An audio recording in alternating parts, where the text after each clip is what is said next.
지금까지 우리는 포직스 호환 시스템에서 사용되는 커맨드 라인 인터페이스에 대해서 충분히 많이 배웠습니다.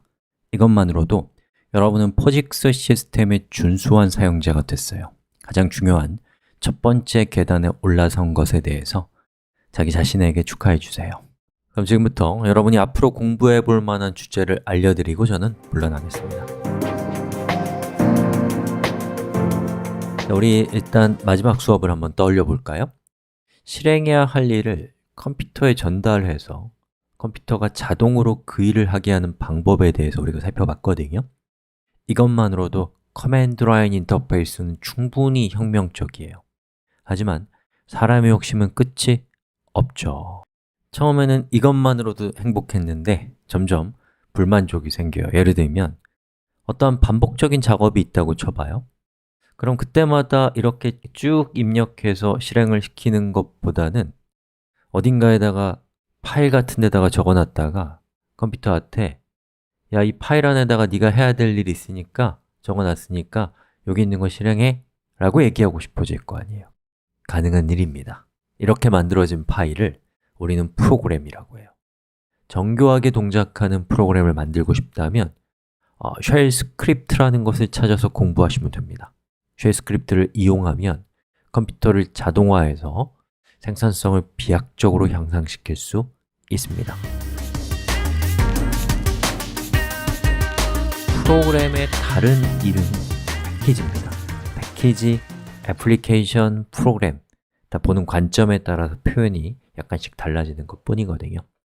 내가 만든 패키지를 다른 사람이 쓸 수 있도록 하는 것 가능하고요. 남이 만든 패키지를 내가 사용하는 것도 가능합니다. 아무튼 컴퓨터에 기본적으로 내장되어 있지 않은 패키지를 설치하는 여러 가지 방법이 있어요. 아주 어려운 것부터 아주 쉬운 것까지. 그 중에서 가장 쉬운 방법이 패키지 매니저라고 하는 프로그램을 이용하는 것입니다. 마치 모바일 운영체제, 안드로이드나 또는 iOS 같은 곳에 앱스토어를 통해서 우리는 프로그램을 쉽게 설치하고 업그레이드하고 삭제할 수 있잖아요. 이러한 것들을 커맨드 라인 인터페이스에서도 할 수 있어요. 정말 편리한 도구예요. 운영체제마다 다양한 패키지 매니저가 있거든요. 리눅스에서는 apt-get yom이라는 패키지 매니저를 많이 사용해요. 맥에서는 홈브루라고 하는 것이 많이 사용되고요. 또 윈도우는 초콜릿이라는 프로그램이 있어요. 이런 프로그램들은 일종의 앱스토어인데 명령어만 실행하면 간편하게 프로그램을 설치해 줍니다. 패키지 매니저에 대해서도 꼭 공부해 보세요. 패키지를 잘 다룰수록 컴퓨터를 이용해서 더 많은 일을 할 수 있게 됩니다.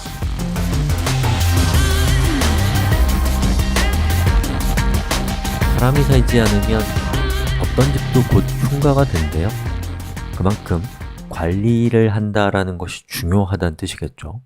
컴퓨터를 관리하는 방법도 여러분들이 꼭 탐구해 보셔야 될 만한 주제입니다. 그걸 탐구하기 위해서는 컴퓨터가 무엇으로 이루어져 있는지, 각각의 어떤 역할을 하면서 하나의 컴퓨터라는 기계가 동작하는지를 조금 알아두시면 좋을 것 같아요. 이해 못해도 괜찮은데 재미삼아서 조금만 얘기하고 넘어갑시다. 자, 우선 컴퓨터가 뭘로 이루어져 있는지부터 한번 얘기를 해보면 컴퓨터의 핵심 부품은 두 가지예요. 첫 번째는 정보를 저장하는 부품이에요. 두 번째는 저장된 정보를 처리하는 부품입니다.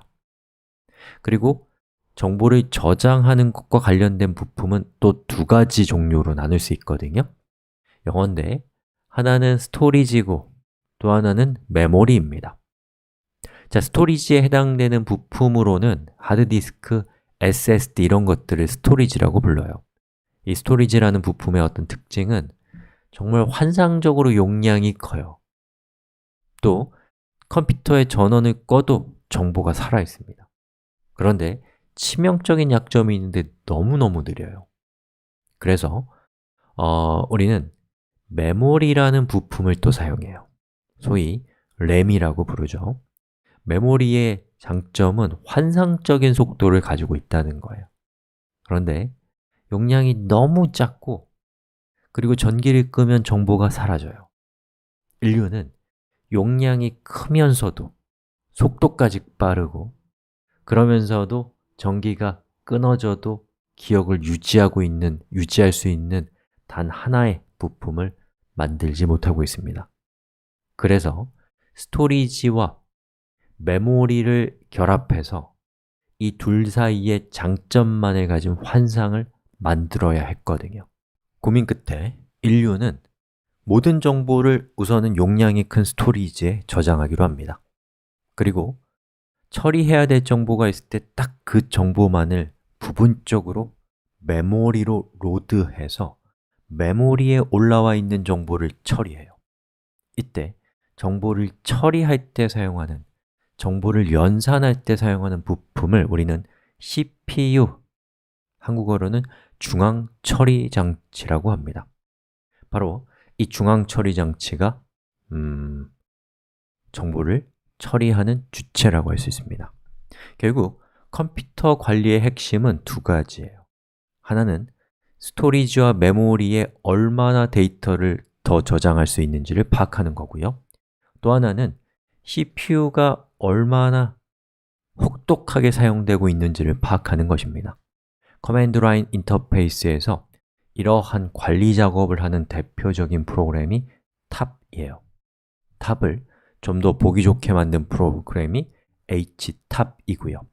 이런 프로그램들의 사용법을 공부해 보시면 좋을 것 같아요. 그리고 이러한 프로그램들을 잘 다루기 위해서는 컴퓨터 원리를 조금 알으셔야 돼요. 원리가 궁금하다면 컴퓨터 구조라는 이름의 지식들을 탐구해 보세요. 컴퓨터 원리를 파악하는 데 큰 도움이 될 것입니다. 개인의 힘은 미약합니다. 하지만 개인이 사회를 이루게 되면 개인 혼자서는 할 수 없는 거대한 일을 할 수 있게 됩니다. 그것이 바로 사회의 힘이죠. 비유하자면 CPU, 메모리, 그리고 스토리지를 이용해서 우리가 한 대의 컴퓨터를 만들었다 치면 그 한 대의 컴퓨터는 정보를 생산하는, 말하자면 한 명 한 명의 개인이라고 할 수가 있겠죠.